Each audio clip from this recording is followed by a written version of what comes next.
TR భవన్లో TTDP సమావేశం ముగిసింది. ఈ సమావేశంలో నవంబర్ 1 నుంచి మెంబర్షిప్, జిల్లాలకు కన్వీనర్ల నియామకం, నవంబర్ 3 నుంచి రైతాంగ సమస్యలపై మినీ పాదయాత్రలు వంటి అంశాలను చర్చించారు.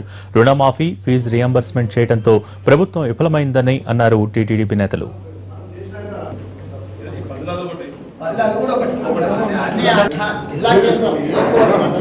జిల్లా కేంద్రంలో పెడితే ఒక 10 నియోజకవర్గాల చుట్టూ అక్కడ మొబిలైజ్ చేస్తాం.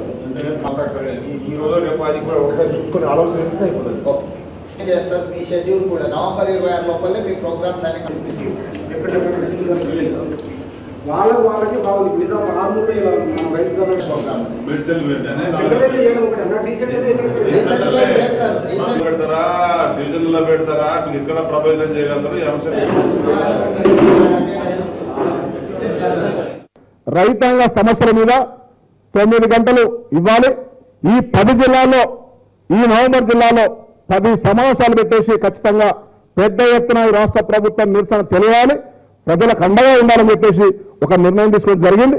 ఈ 31 జిల్లాలను కూడా మరి కొత్త కన్వీనర్ వేసుకుని కొత్త నాయకత్వం తీసుకొచ్చేసి ప్రతి కన్వీనర్తో పాటు 7 సభ్యులు మరి వేయాలని చెప్పి ఒక నిర్ణయం తీసుకోవడం జరిగింది.